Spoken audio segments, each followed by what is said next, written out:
नमस्कार, दिन भर की चुनिंदा खबरों के साथ ग्रैंड न्यूज में आपका स्वागत है। मैं हूं मनीष। आइए एक नजर डालते हैं आज की हेडलाइंस की ओर। जगदलपुर के सिरासाल भवन में आज विधि विधान से श्रीमद् भागवत कथा भक्ति ज्ञान यज्ञ का शुभारंभ हुआ।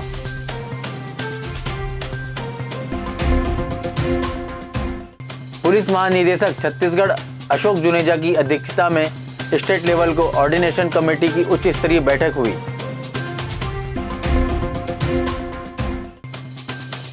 हलवा कचौरा में टेनिस बॉल क्रिकेट प्रतियोगिता का शुभारंभ।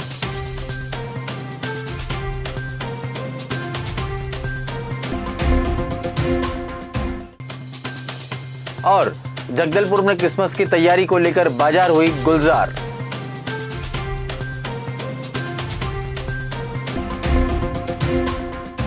अब खबरें विस्तार से।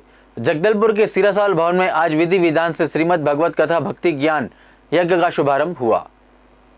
यह भगवत कथा आज 23 दिसंबर से 30 दिसंबर तक होना सुनिश्चित किया गया है। इस भागवत कथा का कथा वाचन आचार्य सुबोध जी महाराज के द्वारा किया जा रहा है। इस कार्यक्रम में सबसे पहले सर्वप्रथम कलश शोभा यात्रा से शुरुआत हुई। यह कलश शोभा यात्रा का शुभारंभ माई दंतेश्वरी के चौखट से जगदलपुर शहर के प्रमुख चौराहों से गुजरते हुए सिरासार स्थित भवन में आकर संपन्न हुई।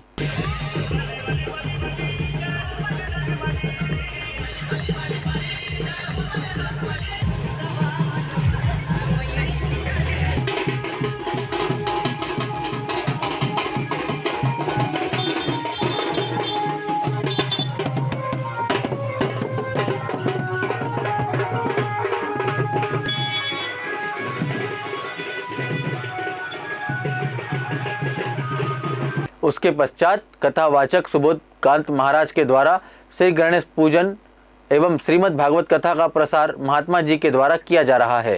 कथा को सुनने हेतु हजारों की तादाद में भक्त एवं श्रद्धालुगण कार्यक्रम स्थल में उपस्थित हुए। यह कार्यक्रम लगातार चलते हुए 30 दिसंबर को समापन होगा। इस कार्यक्रम का आयोजन श्री राधा रमण भागवत समिति के द्वारा कराया जा रहा है। आज का यह प्रोग्राम जो है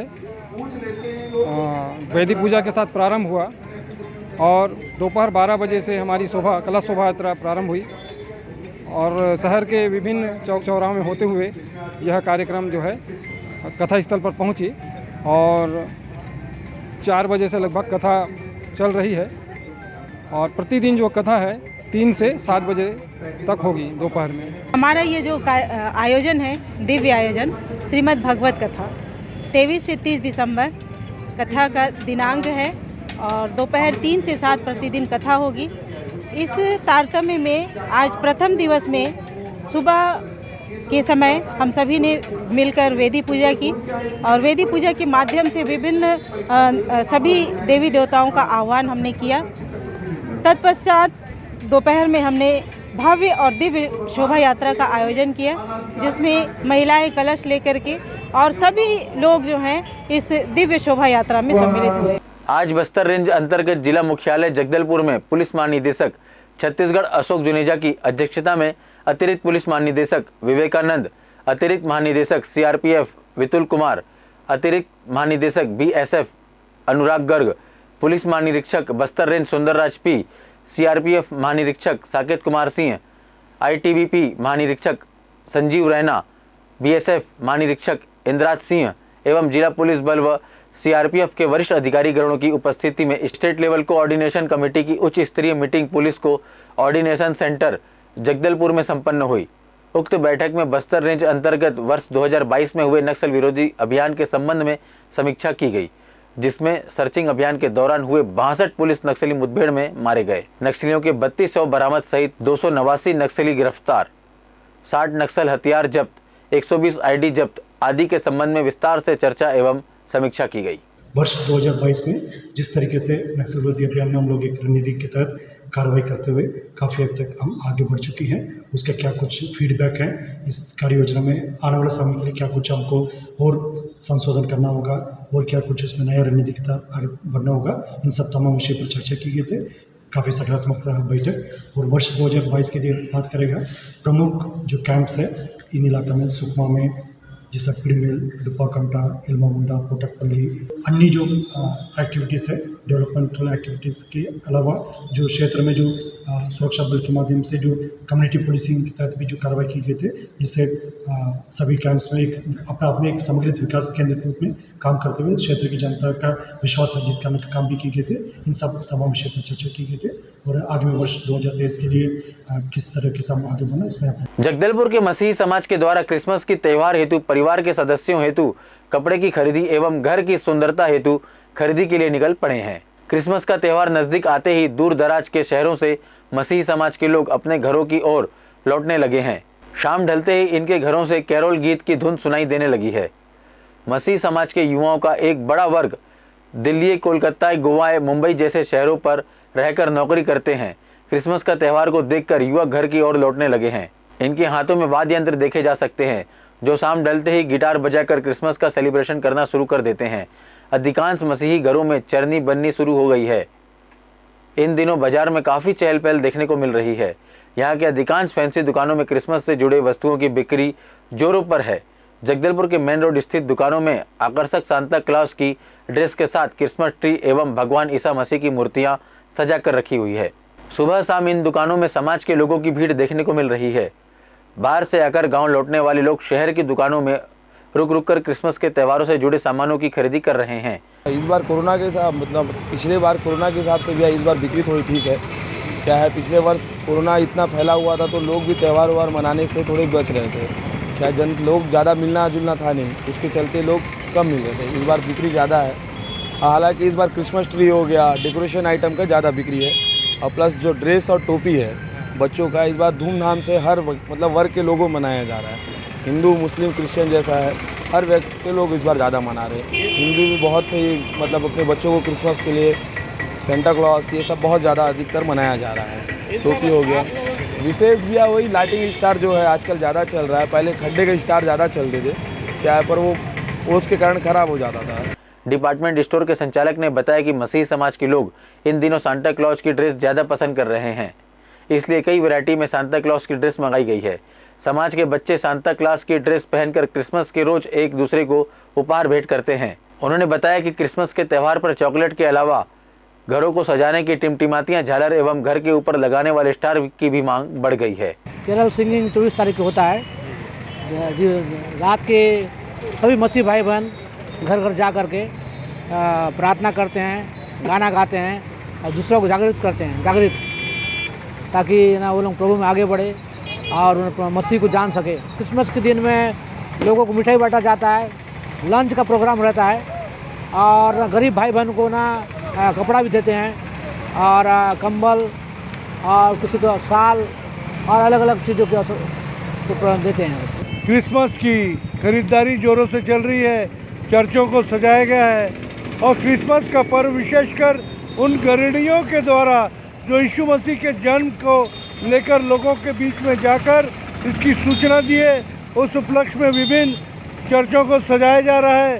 देर रात कैरोल सिंगिंग पार्टियां चर्च के सदस्यों के यहाँ जाकर उनको यीशु के जन्म का संदेश दे रही है और क्रिसमस का चहुं और व्यापक रूप से बढ़िया माहौल है। कपड़ों की दुकान में, क्रिसमस आइटम की दुकान में भारी भीड़ है। मसीह विश्वासी अपने अपने चर्च के लोगों के सदस्य यहाँ जा रहे हैं, चर्चों को सजाया जा रहा है और इसकी तैयारी लगभग 2-2.5 महीनों से की जा रही है और इस संबंध में शहर के बड़े चर्चों को भी व्यापक रूप से सजाया गया है, जिसकी शोभा देखते ही बनती है। जगदलपुर राज्य बनने के 22 साल तक जिसमें अधिकतम समय भाजपा का शासन रहा, राज्य में आईपीएल मैच ही आयोजित होते रहे। राज्य की बागडोर कांग्रेस के हाथों में आने के बाद से परंपरागत खेलों को प्रोत्साहित करने के साथ साथ खेल के वातावरण बेहतर किया जा रहा है। मुख्यमंत्री भूपेश बघेल ने क्रिकेट छत्तीसगढ़ को नई पहचान दिलाई है। अंतर्राष्ट्रीय क्रिकेट प्रतियोगिता के मानचित्र में राज्य का नाम दर्ज कराने की उनकी पहल सार्थक हो गई है। यह बात शुक्रवार को जगदलपुर विधायक व संसदीय सचिव लेक्चन जैन ने हलबा कचोरा में आयोजित टेनिस बॉल क्रिकेट प्रतियोगिता का शुभारंभ करते हुए कही। प्रारंभिक मैच की दोनों टीम दुर्गुड़ा और तुरेनार को शुभकामना देते खेल का भावना के अनुरूप प्रदर्शन करने कहा। विधायक जगदलपुर लेक्चन जैन ने कहा कि हलबा कचोरा के सामान उनके विधानसभा क्षेत्र के अन्य कुछ स्थानों के प्रतिनिधियों ने उनसे खेल मैदान सुधरवाने व मिनी स्टेडियम निर्माण की मांग रखी थी। कार्यक्रम के दौरान मुख्य अतिथि रेखचंद जैन ने दोनों टीमों के खिलाड़ियों से परिचय प्राप्त किया। स्थानीय पंच व अन्य महिलाओं ने आरती उतारकर उनका स्वागत किया। इस दौरान कांग्रेस महामंत्री गौरनाथ नाग, हेमू उपाध्याय, पूर्व जिला पंचायत सदस्य प्रदीप देवांगन, सरपंच हलबा कचोरा प्रकाश कश्यप, हेमंत देवांगन, तुलाराम कश्यप, गीत देवांगन, भूपेंद्र नाग, नवीन देवांगन, क्लब सदस्य, पंचायत प्रतिनिधि, खेल प्रेमी व अन्य मौजूद थे। छत्तीसगढ़ में सड़कों का जाल बिछा विकास के नए आयाम लिखे जा रहे हैं, लेकिन अधूरे पड़े निर्माणाधीन सड़क विकास में रोड़ा बन राहगीरों के लिए मुसीबतों का सबब बन गया है। पीडब्ल्यूडी विभाग द्वारा बालोद जिले के ग्राम गुजरा से खल्लारी 4.1 किलोमीटर की सड़क को 8 करोड़ 6 लाख की लागत से मिले प्रशासनिक स्वीकृति के बाद प्रारंभ निर्माण का कार्य किया, लेकिन कुछ माह बाद निर्माण कार्य को रोक दिया गया, जिसके कारण सड़क से उड़ने वाला धूल राहगीरों के सेहत पर कपड़ों के साथ ही वाहनों को खराब कर रहा है। इस मामले में पीडब्ल्यूडी विभाग के अधिकारी का कहना है कि सड़क निर्माण कार्य लगभग 90% पूरा हो चुका है। सड़क के ऊपर से कम हाइट से गुजर रहे हाई टेंशन तार से निर्माण के दौरान कोई भी हादसा हो सकता है, जिसे देखते हुए विद्युत विभाग को तार की हाइट बढ़ाने या घटाने हेतु पत्राचार किया। उनके द्वारा 12,427 रुपए का डिमांड भेजा गया, जिसको 6 माह पूर्व चेक के माध्यम से भेज दिया गया है, लेकिन अब तक कोई कार्यवाही नहीं हुई है। सड़क से तार की हाइट बढ़ाने के बाद सड़क निर्माण पूरा कर लिया जाएगा। मैं प्रतिदिन इसी रोड से कॉलेज आना जाना करता हूँ, क्योंकि मुख्य मार्ग में भी निर्माण कार्य चल रहा है। इस कारण मैं इस रोड का उपयोग करता हूँ कॉलेज जाने के लिए। किंतु पिछले 1 वर्ष से यह रोड कार्य ऐसी ही अधूरा पड़ा हुआ है और धूल उड़ता है, जिसके कारण हमारा कपड़ा गंदा होता है और स्वास्थ्य में भी थोड़ा तकलीफ होता है। भैया, ये जो रोड में चले वर परेशानी, ऊपर से गाड़ी घोड़ा चलाए में परेशानी, जिससे हमारी गाड़ी ख़राब हो जाती है और बीच में कोई जगह नहीं है कि जिससे हमारी गाड़ी बना सके, है ना। और अपने स्वास्थ्य में दिक्कत हो रही है और अपने कपड़ा ख़राब हो रहा है धूल डस्ट से। गुजरा से खल्लारी मार्ग 4.1 किलोमीटर का है, जिसके लिए 806 लाख की स्वीकृति प्राप्त हुई है और इसके विलम्ब होने के कारण मेन कारण है कि एक हाई टेंशन लाइन मार्ग के बीचों बीच गुजर रहा है, जिसे हटाने के लिए हम लोगों ने पत्राचार किया। CS Chhattisgarh state power transmission cooperative limited के द्वारा पत्राचार किया गया। उनके द्वारा हमें मांग पत्र प्राप्त हुआ 3/6/2022 को। उसके तारतम्य में हमने उनके मांग पत्र के अनुसार 12,42,700 रुपये का 17/6/2022 को एक चेक दिया और जल्द से जल्द उसे ऊपर करने या हटाने के लिए कार्रवाई करने के लिए कहा, परंतु आज दिनांक तक नहीं हटाए जाने के फलस्वरूप कार्य में विलम्ब हो रहा है। कार्य लगभग 90% पूर्ण हो चुका है। जब तुरंत जैसे ही वायर को हटाया जाएगा तो कार्य पूर्ण कर लिया जाएगा। बालोद जिला के गुंडरदेही विकासखंड स्थित अर्जुंदा नगर में कैबिनेट मंत्री अनिला भेड़िया व संसदीय सचिव कुंवर सिंह निषाद के द्वारा आज नवीन तहसील कार्यालय का शुभारंभ किया गया, जिससे क्षेत्र वासियों को आय जाति, जमीन और बंटवारा सहित विभिन्न प्रकरणों का काम करने में आसानी होगी। क्षेत्रवासियों की मांग क्षेत्रीय विधायक कुंवर सिंह निषाद के अथक प्रयास के बाद 2 वर्ष पूर्व मुख्यमंत्री भूपेश बघेल ने अर्जुंदा को तहसील बनाने की घोषणा की थी, जिससे मूलतः रूप देने शासन और प्रशासन द्वारा जोर शोर से कार्य किया गया। परिणाम स्वरूप आज नवीन तहसील कार्यालय का शुभारंभ कर क्षेत्रवासियों को स्वागत दिया गया। क्षेत्र के लोग पहले 25 से 30 किलोमीटर का सफर तय कर गुंडरदेही तहसील से अपना काम करवाते थे, लेकिन अब 62 गांव के ग्रामीण अपने नजदीक अर्जुंदा में ही अपना कार्य करवा सकेंगे। आज बालोद जिला में हमारे अर्जुंदा ब्लॉक में नए तहसील भवन का लोकार्पण हुआ है, जिससे इस क्षेत्र के किसानों को इसमें बहुत सुविधाएं मिली कि छोटे छोटे से काम पटवारी का आ रही लोगों से, तहसीलदारों से रहता है नामांकन, बटांकन और सीमांकन, ऐसे काम हैं। उसमें हमारे किसानों को सुविधाएं मिलेगी। पहले गुंडरदेही इन लोग जाते थे, किसी के पास, छोटे किसानों के पास संसाधन नहीं होने के कारण उनका काम अटका पड़ा रहता था। पर आज मुझे लगता है कि हमारे आदरणीय मुख्यमंत्री जी के आशीर्वाद से और उनकी सोच एक सोच लेके चल रहे हैं हमारे गांव और किसान और गरीब, उस सोच का आज उदाहरण हमारे अर्जुंदा ब्लॉक में दिखने को मिल रहा है। तो हम सब हमारे ज़िला के जनता के तरफ से, हमारे तीनों विधायक लोगों के तरफ से हम अपने मुख्यमंत्री को बहुत बहुत धन्यवाद और आभार करते हैं। 2018 के पहले गुंडरदेव विधानसभा का स्वरूप जैसा था और 2018 के बाद आपके माध्यम से क्षेत्र की जनता तक जो सुविधाएं सरकार की तरफ से, शासन की तरफ से, प्रशासन की तरफ से मिले, आप स्वयं देख रहे, चाहे शिक्षा के क्षेत्र में हो या स्वास्थ्य के क्षेत्र में हो, राजस्व के क्षेत्र में हो या फिर अन्य चीज़ों पर। जैसे बोलते हैं ना कि विकास गांव से ही शुरुआत होती है, और आज हम देख रहे हैं गौठान से हमारे गांव की जो शुरुआत हुई है और प्रदेश की जनता जिस हिसाब से आज खुशहाल है। और सबसे बड़ी बात, छत्तीसगढ़ को संस्कार धानी और साथ ही धान का कटोरा के नाम से जाना जाता है, और जिसके बदौलत आज किसान के बदौलत छत्तीसगढ़ में जिस हिसाब से आर्थिक स्थिति इतनी मजबूत और इतनी सक्षम है, मैं समझता हूँ हिंदुस्तान में छत्तीसगढ़ ही ऐसा अग्रणी राज्य है जहाँ किसानों के बदौलत पूरे प्रदेश की अर्थव्यवस्था चलती है। भारतीय जनता पार्टी जिला कार्यालय में हुई प्रेस वार्ता। नेता प्रतिपक्ष नारायण चंदेल, पूर्व मंत्री भैयालाल रजवाड़े, अनुराग सिंह देव, प्रबल प्रताप सिंह, देवकृष्ण बिहारी जायसवाल वरिष्ठ नेताओं की मौजूदगी में प्रेस वार्ता हुई। आपको बता देगी, एक दिवसीय दौरे पर पहुंचे छत्तीसगढ़ विधानसभा क्षेत्र के नेता प्रतिपक्ष नारायण चंदेल ने बैकुंठपुर के जिला कार्यालय में प्रेस वार्ता की, जिसमें छत्तीसगढ़ की भूपेश सरकार के भ्रष्टाचारियों को गिनवाया। साथ ही उन्होंने स्थानीय विधायक मंत्री पर अपना निशाना साधा और कहा कि कांग्रेस की सरकार बनी, रेत माफिया, शराब माफिया, कोयला माफिया सक्रिय है, जिसे छत्तीसगढ़ को करोड़ों रुपए की हानि हो रही है। राज्य में अशांति का माहौल बन रहा है। अब हम लोगों ने भी अपनी कमर कस ली है। 2024 में होने वाले विधानसभा चुनाव में निश्चित रूप से भारतीय जनता पार्टी की सरकार बनेगी। हमारे विधानसभा में वरिष्ठ जनों की टीम बनाकर 24-24 घंटे का प्रवास कर रहे हैं और कार्यकर्ताओं, जनप्रतिनिधि, पार्टी जनप्रतिनिधियों के साथ चर्चा कर रहे हैं। आगामी 11 महीने के बाद होने वाले चुनाव में पोलिंग के स्तर तक का कार्य अभी से शुरू हो गया है। साथ ही प्रेस वार्ता में नेता प्रतिपक्ष से प्रश्न पूछने के दौरान उन्होंने बताया कि भारतीय जनता पार्टी दिल ही नहीं बल्कि पूरे विश्व की सबसे सर्वश्रेष्ठ पार्टी, जिसका हर पोलिंग बूथ तक कार्यकर्ताओं का समूह है। हम कार्यकर्ताओं के दम पर विकास की बातों के साथ आने वाला चुनाव लड़ेंगे और निश्चित तौर पर विजय हासिल करेंगे। नेता प्रतिपक्ष ने तीखा व्यंग करते हुए कहा कि छत्तीसगढ़ में चारों ओर पहरा है और छत्तीसगढ़ का चौकीदार ही लुटेरा है। प्रेस वार्ता में छत्तीसगढ़ विधानसभा के नेता प्रतिपक्ष नारायण चंदेल, अनुराग सिंह देव, प्रबल प्रताप सिंह देव, पूर्व मंत्री भैयालाल रजवाड़े, कृष्ण बिहारी जायसवाल, शैलेश सिवरे वरिष्ठ पदाधिकारी मौजूद रहे।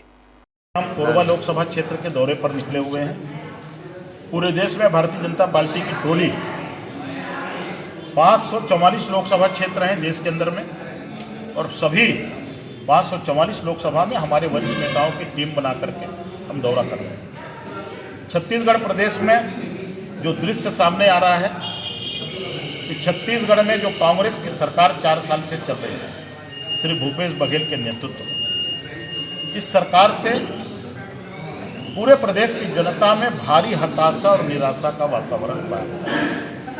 हताशा और निराशा का वातावरण इसलिए व्याप्त है कि छत्तीसगढ़ भ्रष्टाचार के मामले में आकंठ डूबा है।